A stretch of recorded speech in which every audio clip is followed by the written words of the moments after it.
Assalamualaikum everyone. This is Sania Nasir and welcome back to my YouTube channel.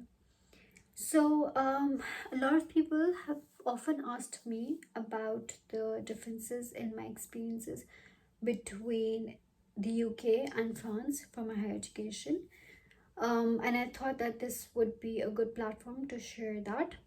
क्योंकि काफ़ी लोगों को होता है कि अगर हमारे पास बजट है, हमारे पास पैसे हैं, तो हमें यूके जाना चाहिए या नहीं जाना चाहिए, या हमें एक जनरल परसेप्शन है कि यूरोप सिर्फ तभी आना चाहिए अगर आपके पास बजट कम है और आपके पास पैसे तो नहीं है। मेजर रीज़न उसका ये भी है because of the language barrier. तो यूके में इंग्लिश है ऑब्वियसली, तो और हमें मोस्टली सब लोगों को, पाकिस्तान से लोगों को इंग्लिश आती होती है, so people just assume that UK would be the better option because of the language.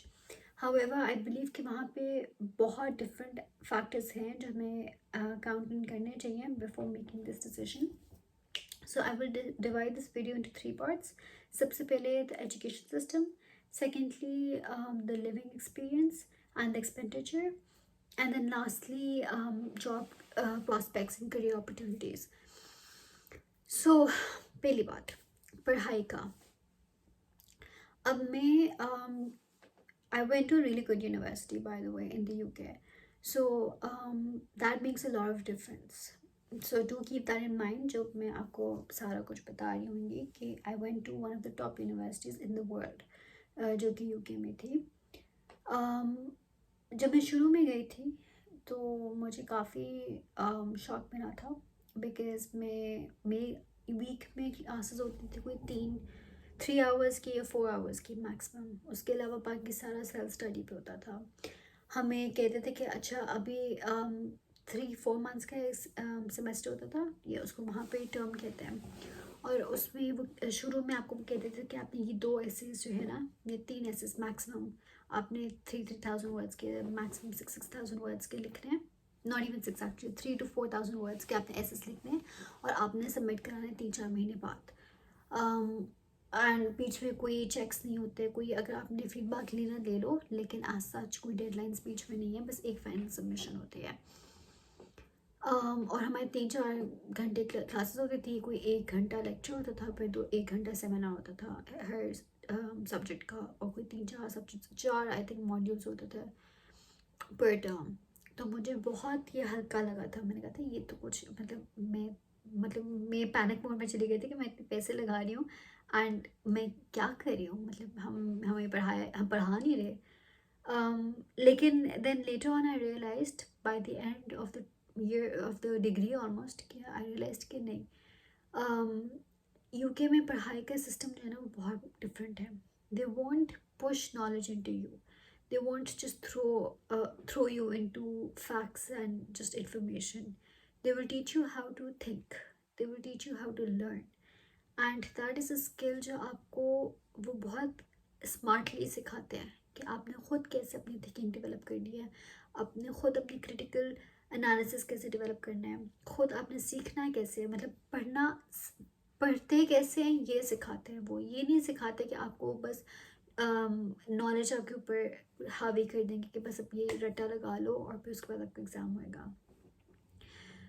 I found that very interesting because आपको काफ़ी सारी की अपॉर्चुनिटीज़ मिलती थी कि आप जैसे कि मैं लाइब्रेरी में बैठती होती थी सेल्फ स्टडी के लिए, क्योंकि आप रिसर्च करते हो एक क्वेश्चन को, आप खुद question by the way decide करते हो आपने किस चीज़ पे ऐसे लिखना है, और आप फिर खुद अपने आउट ऑफ इंटरेस्ट क्वेश्चन करते हो, उस पर आप फिर रिसर्च करते हो, यू टॉक टू पीपल। मैं लाइब्रेरी में बैठ के काम करती थी and while I would be sitting there, I would talk to people who were doing the PhDs in physics. या हमारे पास इतना टाइम फ्री होता था कि हमें जाके सेमिनार्स डिफरेंट सब्जेक्ट्स के अटेंड करती थी। अब बहुत ज़्यादा वो ऑर्गेनाइज करते हैं with in the university. If you have a curious mind you can actually attend events and seminars जहाँ पे आपको एक्स्ट्रा इन्फॉर्मेशन मिल सकती है। In France on the other hand आपकी क्लासेस यूजली स्टार्ट होती हैं सुबह 8 बजे या 9 बजे, और वो some days they will last till 6 p.m. some days it will be 4 hours minimum a day, and आपको एक वीक में 2 असाइनमेंट्स भी हो सकती हैं। आपके हैंड रिटन एग्जाम्स होते हैं ऑलमोस्ट एवरी 2-3 वीक्स, कोई ना कोई आपका एग्ज़ाम होता है, and they're handwritten, especially with AI, so they don't trust submissions anymore, so you have to write them by hand. ये मुझे काफ़ी चैलेंजिंग लगा था बिकॉज ऑब्वियसली बहुत 10 साल बाद मैं कोई अपने हाथ से लिख रही थी, so that can be little challenging. So basically, yeah, so that's the difference between the two education systems in the UK and in France. यहाँ पे भी क्रिटिकल थिंकिंग सिखाते हैं आपको, क्वेश्चन करना सिखाते हैं, आपकी डिस्कशंस होती हैं. It's not just like teacher आपको बताए क्या करना है and then you have to do it. It's a discussion and you can ask questions and you can make it critical, and it's just not taught learning, but it's very different to how it is in the UK. या I think ये cover हो जाता है. यहाँ पे obviously थोड़ा सा language barrier भी है, तो अगर आपने कुछ एक्स्ट्रा करना है, you have to always make sure कि कोई आपने एक्स्ट्रा सेमिनार अटेंड करना है, कोई इवेंट अटेंड करना है, you have to make sure कि वो इंग्लिश में भी है या नहीं है. तो वो बस एक फैक्टर है जो कि यूके में नहीं होता, but other than that English में भी काफ़ी इवेंट्स होते रहते हैं. Now part 2, living experience. UK वाले ना थोड़े से बनिया है, काफ़ी बनिया है. वहाँ पे सांस लेने के भी पैसे लगते हैं. It's very expensive, it's ridiculously expensive. अगर आपने 1 साल का कोर्स करना है इंग्लैंड से या यूके में कहीं से भी, तो it would cost you around 25,000 to 30,000 pounds per year, and that is just tuition fee. उसके बाद आपने रहने के पैसे, अपने रेंट के पैसे, अपने खाने पीने के पैसे, अपने नॉर्मल एक्सपेंडिचर के पैसे, बहुत ज़्यादा टोटल बन जाता है. कोई 1.5 करोड़ 2 करोड़ बन जाएगा आराम से, जो आपने मास्टर्स पे लगाने हैं. ग्रोसरीज बहुत महंगी है, आपने हेल्थ सिस्टम का बहुत ख़राब है, आपका transportation is very expensive, everything is very expensive. मतलब आपने कुछ भी करना है, आपने दूध की एक डब्बा ख़रीदना है, इट्स वेरी एक्सपेंसिव. फ्रांस में या यूरोप में इसमें ये होता है कि it's obviously tuition fee is a lot cheaper, specially अगर पब्लिक यूनिवर्सिटी में जाती हो तो इट्स ऑलमोस्ट फ्री. प्राइवेट में भी जाते हैं तो it's not that expensive, it's still more affordable. It's still less than half of what it would cost in the UK. Living expenses बहुत कम है comparatively. Rent is cheaper. आपकी groceries are cheaper. आपको subsidise करके जाते हैं, rent को भी subsidise होता है. उसके अलावा आपका ट्रांसपोर्टेशन इज़ रिलेटिवली चीपर. आपकी मतलब बहुत ज़्यादा डिफरेंट एस्पेक्ट से इट्स चीपर. मतलब इंग्लैंड में आपको एक प्रिंट आउट निकालना है तो उसके लिए आपको 2 पाउंड पे करने पड़ते थे कि आपको एक पेपर का प्रिंट आउट मिल जाए. तो इस तरह की छोटी छोटी चीज़ें में एक्सपेंडिचर्स कम है. यहाँ का health system, social security makes a lot of difference, make things a lot quicker. So in that regard for sure I think जो जिस तरह का कमरा मेरे पास अभी है, इट्स मैं किसी दिन के रूम टूर भी करवाऊँगी. अगर मैं यही कमरा इसी तरह की लोकेशन में लंदन में लिया होता, it would cost me twice as much. मैं यहाँ पे कोई 500 यूरो पे कर रही हूँ. I know for a fact कि if I had a room like this in the UK right now, I would be paying at least 1,300 pounds at least minimum. And अभी भी मेरा सब्सिडाइज्ड है, मतलब कैफ मिलता है आपको फ्रांस में. तो इसलिए मतलब इस लिहाज से, एंड दिस इज़ एक्सपेंसिव जो मैंने लिया है, बिकॉज वो मैंने लास्ट मंथ पे लिया था. This is expensive. I could get something for even 300 और I could get a much bigger place for 500 जो मैं पे कर रही हूँ. सो ये बहुत बड़ा फैक्टर है. आपको ग्रोसरीज बहुत चीप मिलती हैं, बहुत एक्स्ट्रा एवेन्यूज़ आ जाते हैं हमको हेल्प करने के लिए. सो इसमें हैंड्स डाउन मतलब I want even be neutral in this regard, I would say यहाँ पे बेहतर है. अगर अब आप बात करो कि जॉब अपॉर्चुनिटीज़ या करियर एस्पेक्ट के हवाले से, ना ये okay this is very important. ये आपको बहुत सोच समझ के करना होता है. Do not just go because you have to go. ठीक है, do not go to any place whether it's in terms of making a decision in terms of your country or your university or anything. Do not just do it for the sake of doing it. Be very very very practical, be very logical, और इसमें बहुत research करो, बहुत लोगों से पूछो, बहुत check करके जाओ, एनी हवाई चीज़ में ना कर लो। And I am saying that because I learn it the hard way. I feel कि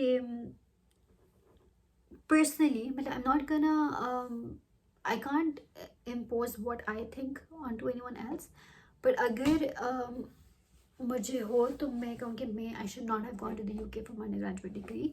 I do regret that because I spent a lot of money over there for maybe not the ideal degree. मतलब I had a great time. It was a good experience, but there are better options out there. अब सबसे पहले अगर आपने UK जाना ही है ना, तो आपने 2-3 चीज़ों को देखना है। आपकी यूनिवर्सिटी जो है दैट मैटर्स अ लॉट। अल्हम्दुलिल्लाह mine was one of the best, so उस लिहाज से मेरा मसला नहीं हुआ था। लेकिन अगर आपने यूके जाना है तो don't go to just any university just because आपको वहाँ पे वीज़ा मिल जाएगा या आपको एडमिशन मिल जाएगा। कंसल्टेंट कहोगे कि आपको फ़ौरन मैं यहाँ पे एडमिशन करवा दूँगा। Do not trust consultants in that regard at all. Consultants के पास आप वैसे जाओ नहीं, क्योंकि वो सिर्फ अपना फ़ायदा देखना होता है। I don't trust anyone blindly. Everybody is like out there for their own commission. उसके अलावा अगर नेक्स्ट चीज़ जो आपने देखनी है ना सबसे ज़्यादा, या पहली चीज़ वो ये होएगी वो ये कि आपका डिग्री कौन सी है। अगर आपने जाना है किसी आईटी डिग्री के लिए, या आपने आईटी रिलेटेड डिग्री या इंजीनियरिंग डिग्री, डेटा एनालिसिस या मेडिसिन, इनके अलावा इंजीनियरिंग, कंप्यूटर साइंसेस, मेडिसिन, इनके अलावा अगर आपकी कोई डिग्री है, I would very strongly suggest कि you do not go to the UK at all, because आपको जॉब में ढूंढने में बहुत मसला होएगा। आपको या teaching degree, actually sorry teaching, nursing, या जो हेल्थ केयर रिलेटेड होती हैं, या केयर टेकर की जो होती है, या इंजीनियरिंग या आईटी या मेडिसिन, इनके अलावा अगर आपकी कोई भी डिग्री है, do not go to the UK because you will end up paying a lot of money. कोई आप 1-2 करोड़ रुपये दे दोगे वहाँ पे, और आप वहाँ पे फिर उसके बाद आपको 2 साल का पोस्ट स्टडी वीज़ा वो रिवोक नहीं भी करते और फिर आपको मिल जाता है तो आपको वापस आना पड़ेगा in lot of majority of the cases. ठीक है, वहाँ पे जॉब मिलना अनलेस आपके इनमें से कोई जॉब हो, कोई डिग्री हो, आपको नहीं आसानी से मिलती। Keep that in mind. Europe में फ्रांस, जर्मनी, स्पेन, इटली वगैरह में जो आपका सबसे मेन चैलेंज है ना, वो ये है आपकी language. So if you know the language then आपको जॉब मिल सकती है आराम से। लेकिन काफ़ी लोग बिल्कुल ही फजूल डिग्री ले लेते हैं। मतलब आप डिजिटल मार्केटिंग में आई वुड नॉट रिकमेंड दैट, या आप रिसर्च करके जाओ कि कहाँ से आप कौन सी डिग्री कर रहे हो। या लग्जरी की ना करो। फ्रांस में काफ़ी लोग आते हैं लग्जरी के लिए, it's good, it's one of the best ones, लेकिन बहुत ज़्यादा competition, it's very saturated. Business और मैनेजमेंट और MBAs are the safest options. However उसमें भी आपको लैंग्वेज की काफ़ी रिक्वायरमेंट है। सो मतलब बेसिकली मैं टू सम इट अप मैं ये कहूँगी कि आप अपना डिग्री ज़रूर देखो क्या कौन से सब्जेक्ट में आप कर रहे हो और आपकी कौन सी यूनिवर्सिटी है। Ranking matters a lot everywhere. So ये whether it's Europe or it's the UK, ranking does matter. अगर आप एक हल यूनिवर्सिटी इन द UK में चले जाओगे, it's not gonna get you anywhere even in Pakistan most likely. तो उस लिहाज से आप उसको बहुत केयरफुली देखो। फिजूल किस्म का कोर्स ले लोगे, डिप्लोमा कर लोगे, it's gonna be useless, it's just gonna be a waste of money, it's just gonna be a waste of time. Europe में आना ही है, लैंग्वेज पहले दिन से पता होना चाहिए कि आपको लैंग्वेज नहीं आती, आप वापस पाकिस्तान जा रहे हो। अनलेस एंड अनटिल आपकी IT या कंप्यूटर या इंजीनियरिंग या मेडिसिन में भी वैसे चाहिए होगी, लेकिन कंप्यूटर या इंजीनियरिंग की डिग्री नहीं है ना और आपको लैंग्वेज भी नहीं आती, it's very difficult to get a job over here. Impossible नहीं है लेकिन बहुत मुश्किल है। और फिजूल किस्म की डिग्री ना करो। इसके अलावा द चॉइस इज़ योर्स। आपको खुद बेहतर पता है कि आप कहाँ पे ज़्यादा एडजस्ट कर पाओगे, कहाँ पे ज़्यादा अच्छे से रह सकते हो। यूरोप में ये है कि इफ़ यू इन फ्रांस तो you can apply to places in Netherlands और जर्मनी और एल्सवेयर। आपके लिए यूरोप ज़रा खुल जाता है। यूके में हो तो सिर्फ आइसोलेटेड रहोगे, यूके में रहोगे और फिर मोस्ट लाइकली वापस आ जाओगे।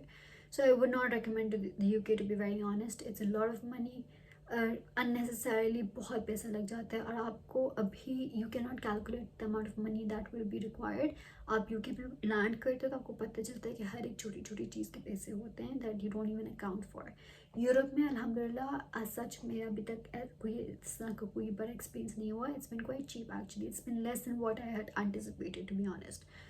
तो आप देख लो जॉब जो है, पार्ट टाइम जॉब्स, वो सारा कुछ वो मेरी अलग वीडियो है, पहले मैं ऑलरेडी कवर कर चुकी हुई हूँ।